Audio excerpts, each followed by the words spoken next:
Mash's secret is out. The people of Eastern Academy knows that Mash can't do magic. The students are aware of the rumor that he can't do magic. The important people of Easton, the Bureau of Magic, and the Divine Visionaries know he is lack magic.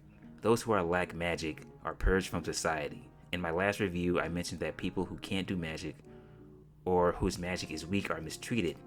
And in this season, the focus was having people who are lack magics, which I love saying that, lack magic. You're a lack magic. Should be treated a lot better. Mash is summoned by the Bureau of Magic to prove he can do magic. He passes the test by defying the odds once again, breaking the laws of physics. After that, the Divine Visionaries shows up, pushing for his execution, especially the Harry Potter lookalike, Orter Mahdi, who has a stick way up his ass. He abides by the rules, no ifs, ands, or buts. He believes black magic should still be purged from society. That's how things have gone, and that's how things should still be. This dude kind of got on my nerves throughout the season. What's this guy's backstory? Parents not love him enough? Or maybe his parents abide by these rules too?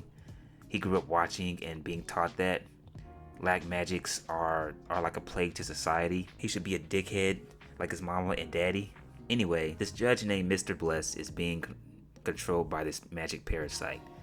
If it's pulled by anybody, it will attach itself to the person that tried to remove it.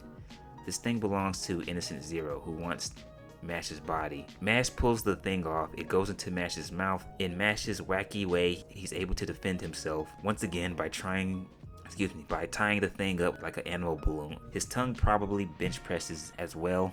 After After Mr. Bless is saved, he has a change of heart, advocates that Mash should be spared. Mr. I got a stick all the way up my ass, and the Divine Visionaries still disagree, pushes for Mash's execution. Old Man Wahlberg and Levi Ackerman. I call him Levi because the English voice actor that plays Levi plays Rain Ames. It looks like they're the same height too. Wahlberg suggests that Mash's fate should be put on hold until the Divine Visionary exam is complete, because Innocent Zero may come after Mash again. They could use that opportunity to get Innocence and learn what he's up to. For the rest of the season, Mash takes on many challenges, displaying more of his phenomenal godly strength. His friends grow closer to each other. The antagonist Innocent Zero and his goal is revealed. He wants to become the perfect being by obtaining different types of magic, but he needs a vessel that is strong enough to hold all that magic. That's why he wants Mash's body. Oh, and he's also Innocent Zero's son. I give this season an 8 out of 10. The humor is hit or miss. The episode where Dot and Sister Complex got turned into babies. If I was 8, I probably would have thought that was funny. There are times when the show will make me chuckle. I like that the show makes fun of the typical anime dialogue and tendencies. You know how characters will over-explain things.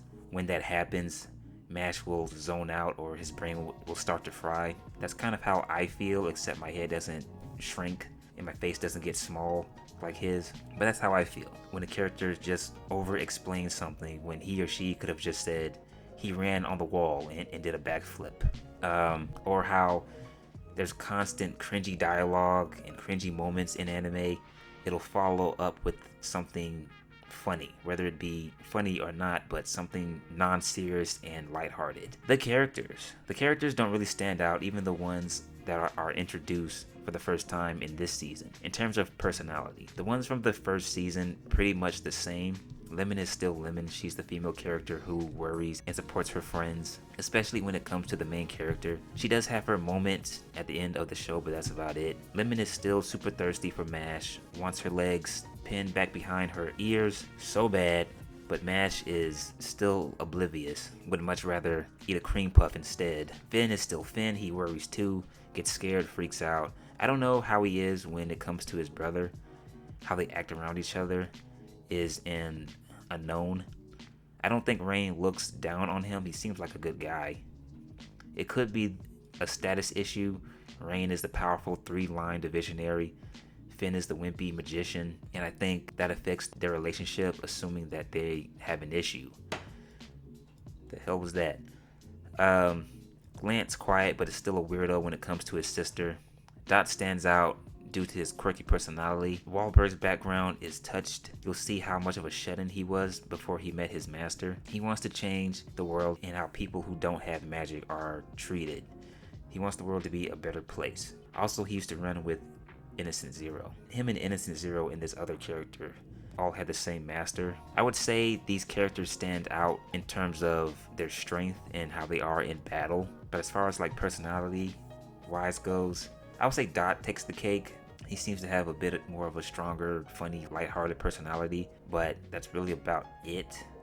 There isn't really any depth to the characters. And the fights. The fights I thought were great.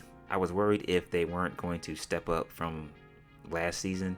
Mash versus Margaret Macaron was the best fight throughout the entire show, in my opinion. The last video that I made, I said that the show gives me One Punch Man vibes. If anyone who's seen One Punch Man would have come to that conclusion as well, I'm sure. I would say that this show is slightly better than One Punch Man because of this one reason. Even though Mash beats everyone he comes across, he still has to work for his victories. Seeing Saitama just steamroll everyone that he faces, not show any signs of fatigue, doesn't take any damage, that's going to get boring real quick. And season 3, I think, comes out later this year. We'll see what happens there. If Saitama keeps punching everybody, beating his opponents with ease, it's going to become boring.